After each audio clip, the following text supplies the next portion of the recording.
नमस्कार साथियों, आपका स्वागत है पॉलिटिक्स एंड लिटरेचर टुगेदर में। और मैं अनुपम पाठक, आपका दोस्त, आज हाजिर हूँ आपके सामने लेकर के दिसंबर 2018 के यूजीसी नेट राजनीति विज्ञान के प्रश्न संख्या 51 से 75 तक के प्रश्नों का विश्लेषण। तो हम शुरू करते हैं। और अगर आप ऐसे ही वीडियोस सुनना और देखना चाहते हैं तो आप हमारे चैनल को सब्सक्राइब कीजिए और दूसरे लोगों तक भी हमारे वीडियोस को पहुंचाइए ताकि उनका भी जो है ज्ञानवर्धन हो सके। इसके लिए आप हमारे वीडियोस को शेयर करें और अगर आपको हमारा पसंद आता है लेक्चर तो आप इसे लाइक भी कर सकते हैं, ये आपके पास विकल्प है। चलिए अब हम आज की शुरुआत करते हैं, आज के लेक्चर का, आज के विश्लेषण का शुरुआत करते हैं। तो प्रश्न संख्या 51 आपके सामने है, जिसमें पूछा गया है, नीचे दिए गए दो कथन दिए गए हैं जिनमें से एक अभिकथन है, दूसरा तर्क है। तर्क को, अभिकथन को पढ़िए और तर्क को पढ़ करके फिर उसमें जो है सही कूट का चयन कीजिए। तो पहला जो आपका अभिकथन आपके सामने है, अनुच्छेद 1 में भारत को राज्यों के संघ के रूप में वर्णित किया गया है। जी हाँ, कहा गया है India is the union of the states, ये आपका पहला अनुच्छेद में कहा गया है। दूसरा ये तर्कार कि राज्यों का संघ शब्द का प्रयोग उपराष्ट्रवाद की भावना को दबाने और देश की एकता और अखंडता को सुदृढ़ करने के लिए किया गया था। तो जी बिल्कुल बात ये सही है कि भारत में जो स्टेट्स की अवधारणा है उसमें स्टेट मतलब जो है एक साथ मिल करके भारत में आए हैं। भारत उनके पास नहीं गया उनको बनाने के लिए, तो वो जो है बना करके फिर तैयार किया गया। और ये कोशिश ये की गई थी कि शब्दों के माध्यम से ऐसा खेल खेला जाए कि कभी ये देश जो है टूटे ना। ये हमारे जो फाउंडिंग फादर्स हैं उनकी अवधारणा थी और ये इसमें पूरी तरह से सफल हो गए थे। समझ रहे हैं आप इस चीज़ को? पूरी तरह से हमारे जो फाउंडिंग फादर्स हैं वो सफल रहे और उन्होंने इस शब्द का प्रयोग करके इसे बांध लिया पूरी तरीके से। तो यानी ये दोनों चीज़ें सही हैं और जो है सही तर्क है, यानी ए ऑप्शन आपका करेक्ट है 51 में। ठीक है, ऑप्शन ए। आगे बढ़ते हैं। प्रश्न संख्या 52, निम्नलिखित में से किसने उच्चतम न्यायालय को प्राप्त अत्यधिक शक्तियों और सीमित जवाबदेही के कारण गहन विरोधाभासपूर्ण संस्थान कहकर के उच्चतम न्यायालय की आलोचना की है? प्रताप भानु मेहता, इसका उत्तर सही है, सी सही जवाब है।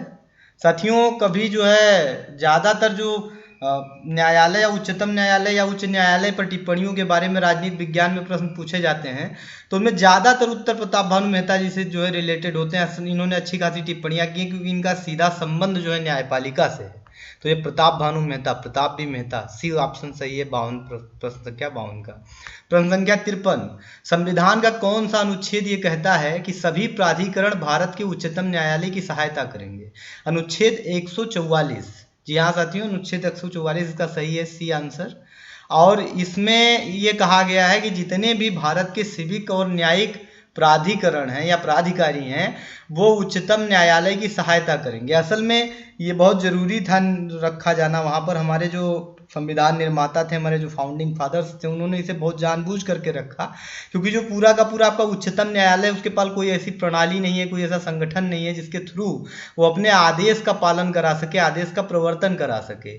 तो इसलिए जो है इन प्राधिकारियों के थ्रू, और अगर आदेश दिया जाए उसे प्रवर्तन ही ना हो पाए, उसे पालन ना करा पाए तो कोई मतलब नहीं है आदेश देने का। तो इसलिए जो है ये 144 में ये प्रबंध किया गया, उपबंध किया गया कि जो राज्य क्षेत्र के जितने भी सिविक और न्यायिक प्राधिकारी हैं वो सहायता करेंगे उच्चतम न्यायालय का जो है आदेश पारित कराने में।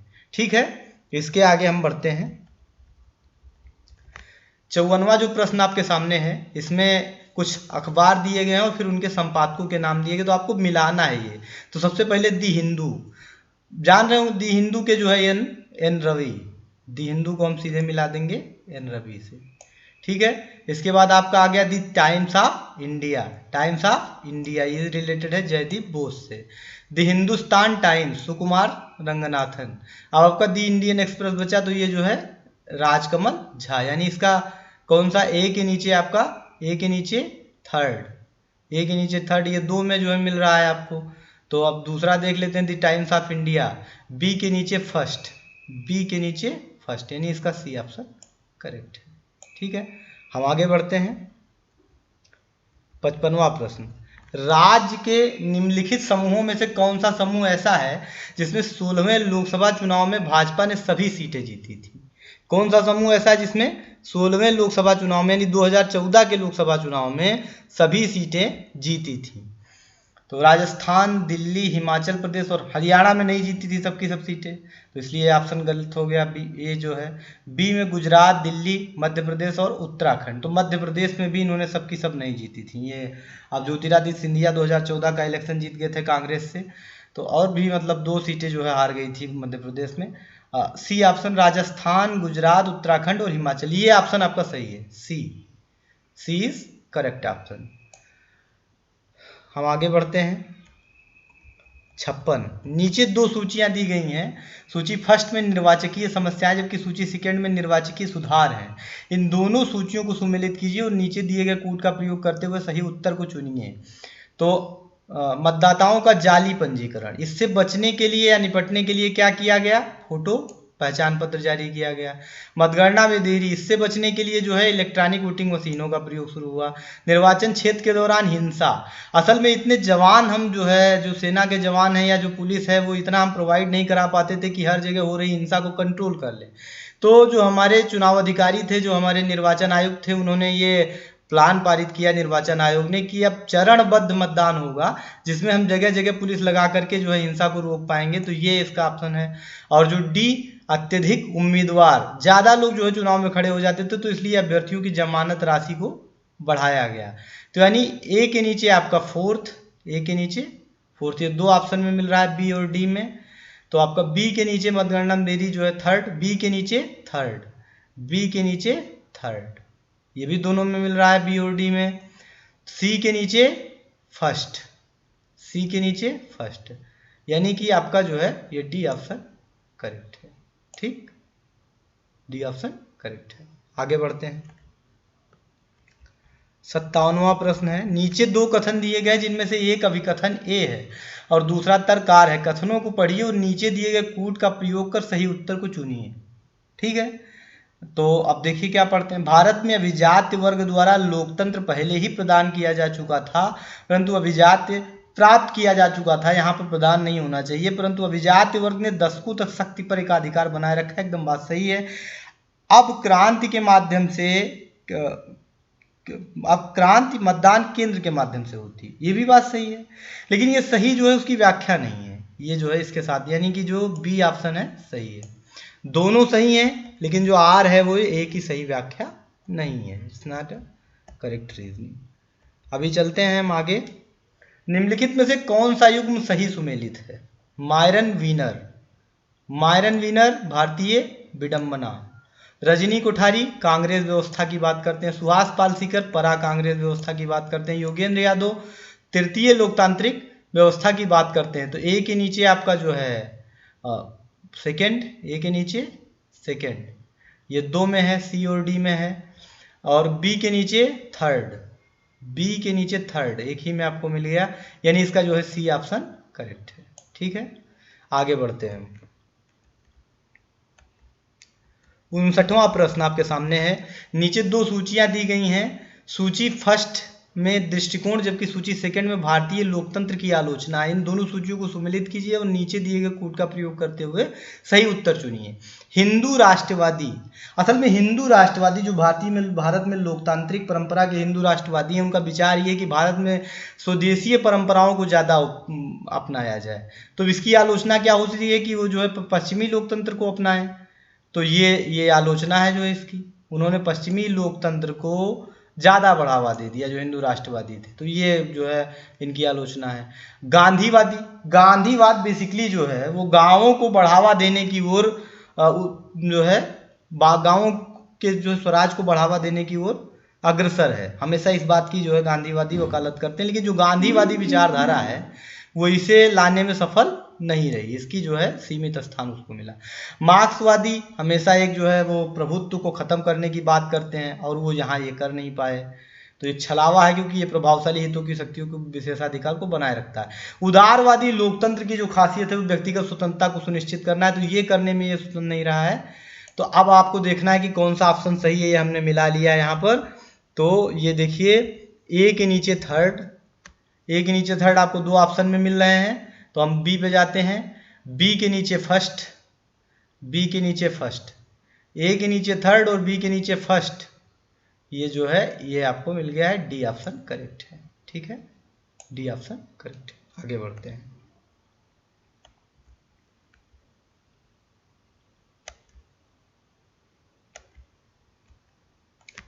प्रश्न संख्या 60, स्वतंत्र भारत का ऐसा पहला कौन सा राज्य था जिसमें जोड़ तोड़ और दर बदल के बाद सरकार बनी? ये मद्रास है, मद्रास इसका सही उत्तर है। ये तो मैं फाइंड करने में सफल रहा साथियों, लेकिन इसका बहुत विश्लेषण मैं कर नहीं पाऊंगा क्योंकि बहुत सारी जानकारियां इसके संबंध में मुझे मिली नहीं, लेकिन इसका सही उत्तर जो है वो मद्रास है, बी। 61, निम्नलिखित में से किसने कहा था कि भौतिकी या रसायन की तरह प्रशासन भी सिद्धांतों से शासित होता है? गुलिक, लूथर गुलिक।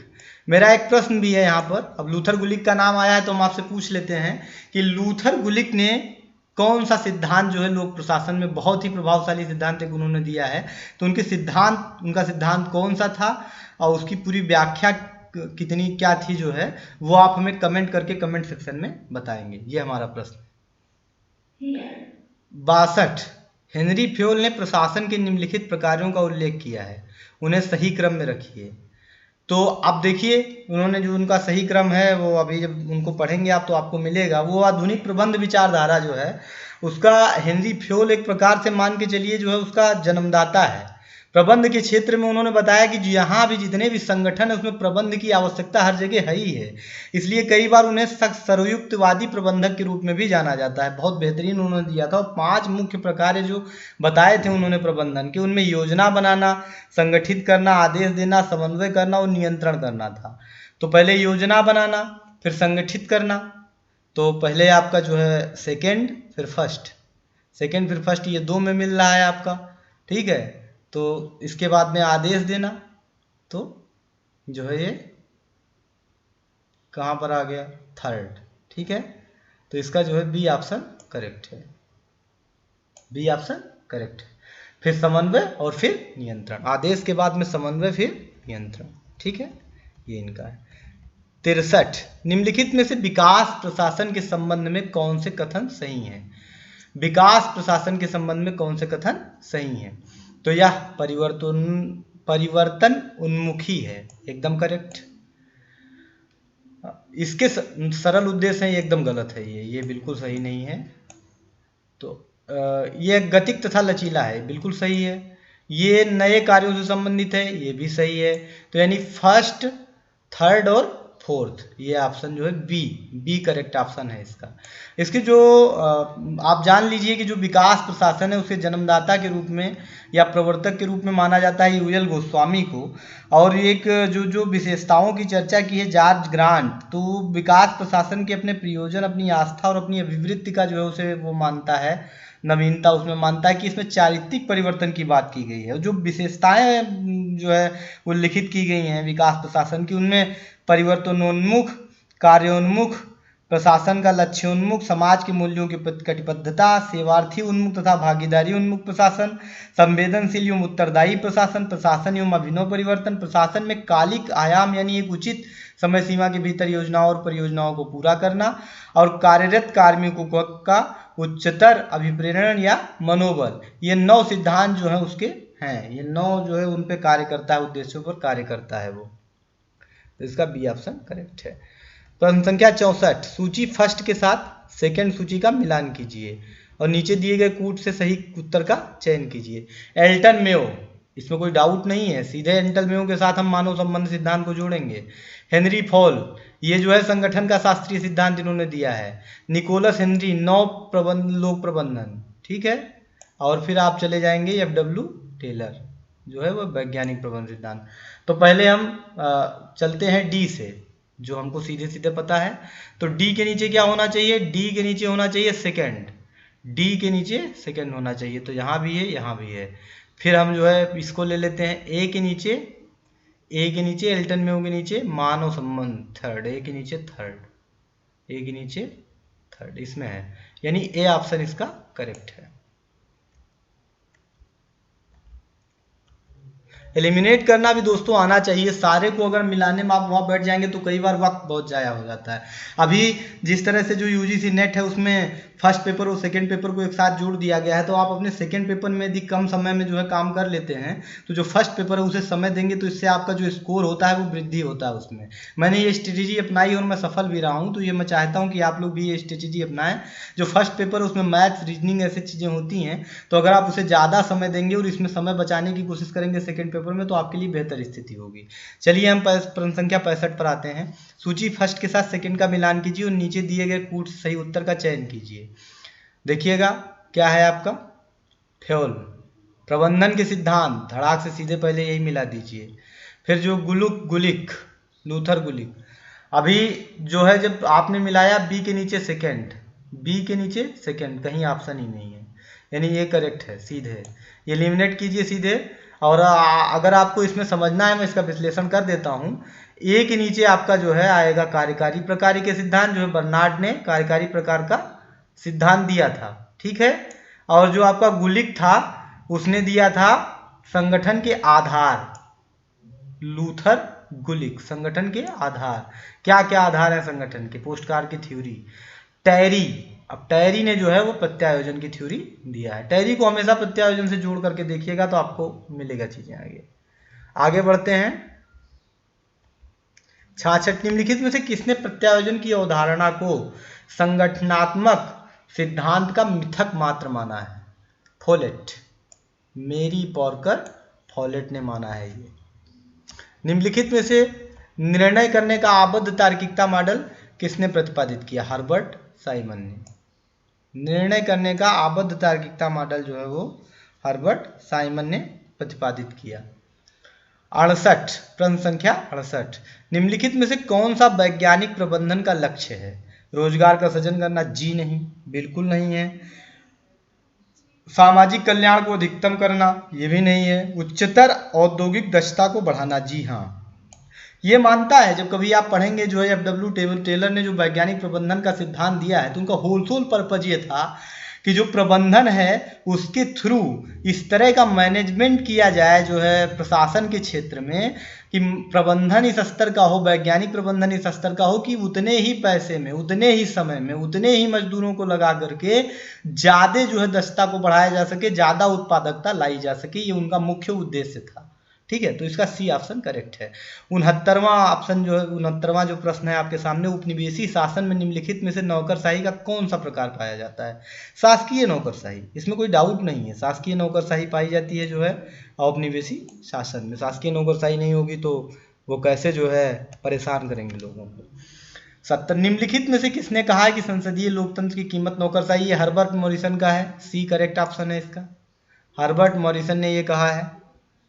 हम आगे बढ़ते हैं। कार्यपालिका पर विधायी नियंत्रण के क्रम में निम्नलिखित में से कौन सी समिति की सहायता नियंत्रक महालेखा परीक्षक द्वारा की जाती है? ठीक है, तो इसमें से दो संसदीय समितियां हैं जिनकी की जाती है, प्राक्कलन समिति, लोक लेखा समिति। ये जो है आप कभी जब पढ़ेंगे सीएजी के बारे में आपको अच्छी तरह जानकारी होनी चाहिए। कार्यपालिका पर विधायी नियंत्रण करने के क्रम में प्राक्कलन और लोक लेखा समिति की सहायता नियंत्रक एवं महालेखा परीक्षक द्वारा की जाती है। वो संसद की लोक लेखा समिति के गाइड यानी मित्र या मार्गदर्शक के रूप में कार्य करता है। वित्तीय प्रशासन के क्षेत्र में भारत के संविधान में संसदीय विधि के अनुरक्षण के प्रति महालेखा परीक्षक उत्तरदायी होता है। मंत्रिपरिषद की संसद के प्रति वित्तीय प्रशासन का उत्तरदायित्व कैग की लेखा परीक्षा रिपोर्टों के माध्यम से सुनिश्चित किया जाता है। महालेखा परीक्षक संसद का एजेंट होता है दरअसल, और उसी के माध्यम से खर्चों का लेखा परीक्षण करता है। इस तरह वह केवल संसद के प्रति जिम्मेदार होता है, ठीक है। तो संसद के प्रति जिम्मेदार होता है तो जो संसद की 2 समितियां हैं उन्हीं की वो सहायता करता है। तो ये फर्स्ट और सेकंड, ठीक है। निम्नलिखित में से किसने भारत के नियंत्रक और महालेखा परीक्षक के पद को समाप्त करने का सुझाव दिया था? पॉल एपलबी। पॉल एपलबी ने जो है उसे समाप्त करने का सुझाव दिया था। ये ऑप्शन जो है वो करेक्ट है। इन्होंने जो है कड़ी आलोचना की थी सीएजी की भूमिका की, और उसने कहा था कि जो ये पूरा औपनिवेशिक वो औरा लिए हुए है एक प्रकार से जो सीएजी है वो, तो इसलिए उसने क्या किया है कि निर्णय लेने तथा काम करने की जो है अनिच्छा बढ़ रही है इससे प्रशासन में, इस तरह की नकारात्मकता आ रही है।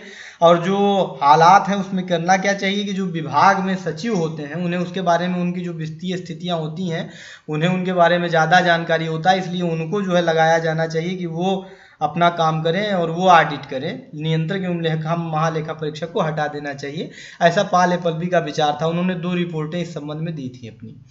प्रश्न संख्या 73 पर हम आते हैं। निम्नलिखित में से किस देश में कोई व्यक्ति लोक सेवा में लगभग किसी भी स्तर पर किसी भी आयु में प्रविष्ट हो सकता है? ये संयुक्त राज्य अमेरिका का है। लूट नौकरशाही, कभी आपने अगर पढ़ा होगा, वहां पर जो राष्ट्रपति होता है उसे ये अथॉरिटी है कि वो किसी को जो है ला करके रख सकता है। परीक्षा वहाँ आयोजित नहीं की जाती है इन मामलों में जो उच्च स्तर की नौकरशाही है, और इसलिए एज का कोई प्रतिबंध ही नहीं है। सीनेट का छोटा मोटा अप्रूवल लिया जाता है, बहुत मामूली सा अप्रूवल। तो ये माना जाता है कि वहाँ पर लूट नौकरशाही जो है प्रचलित है। संयुक्त राज्य अमेरिका, बी इसका जो है करेक्ट ऑप्शन है 73वें नंबर प्रश्न का। 74 निम्नलिखित में से कौन से घटक लोक सेवकों द्वारा प्रशासनिक नैतिकता के पालन में बाधक है? तो ये बिल्कुल इनकरेक्ट है, ये सही नहीं है। नम्रता, ये भी सही नहीं है, ये कहाँ पालन में बाधक होगा। उदासीनता तो बाधक है, और जो है अधिनियम परकता यानी अनाधिकार, ये भी बाधक है। ठीक है, तो यानी 3rd एंड 4th ये जो है बी ऑप्शन के साथ जाएंगे, ये करेक्ट है। आगे बढ़ते हैं, और आज का जो आपका अंतिम प्रश्न आपके सामने है। अंतिम प्रश्न है, लोकतंत्र और विकास के लिए पंचायती राज संस्थानों के पुनरुद्धार के संबंध में निम्नलिखित में से किस समिति को नियुक्त किया गया था? ML Singhvi, D option correct है। हम आपको बताएं दोस्तों, 1986 में राजीव गांधी की सरकार ने लोकतंत्र और विकास के लिए पंचायती राज संस्थाओं के पुनरुद्धार के लिए एक अवधारणा पत्र तैयार किया था, और उसी के लिए एक समिति का गठन किया जिसका ML सिंघवी ने इसकी जो है अध्यक्षता की थी। तो उन्होंने बहुत सारी सिफारिशें दी जो है कि पंचायती राज संस्थाओं को संवैधानिक रूप से मान्यता दिया जाए, उनके संरक्षण की आवश्यकता, और निष्पक्ष चुनाव कराने की बात की उन्होंने। गाँव के समूह के लिए न्याय पंचायतों की व्यवस्था की बात की, ग्राम पंचायतों को ज़्यादा व्यवहारिक बनाने की बात की, गाँवों का पुनर्गठन करने की बात की, और जो है ग्राम पंचायत को सक्षम बनाने की महत्ता पर जोर दिया ताकि जो है गाँवों को लोकतंत्र की मूर्ति बनाया जा सके। गाँव की पंचायतों को ज़्यादा आर्थिक संसाधन उपलब्ध कराए जाने चाहिए। और ये जो जितने सुधार इन्होंने अपेक्षित किए थे, वो जब आपका 73वां संविधान संशोधन होता है, 71वां संविधान संशोधन होता है 92-93 के आसपास, तो उसमें सारी चीज़ें जो है ला करके डाल दी जाती हैं। तो इस तरह आज का जो विश्लेषण आपका है प्रश्न संख्या 50 से 75 तक दिसंबर 2018 के राजनीति विज्ञान के प्रश्नों का वो समाप्त होता है। हम अपने अगले वीडियो के साथ फिर मिलेंगे, जिसमें हम 75 प्रश्न संख्या जो है 76 से लेकर के 100 तक की व्याख्या करेंगे। आज के लिए इतना ही। बहुत बहुत धन्यवाद, बहुत बहुत आभार।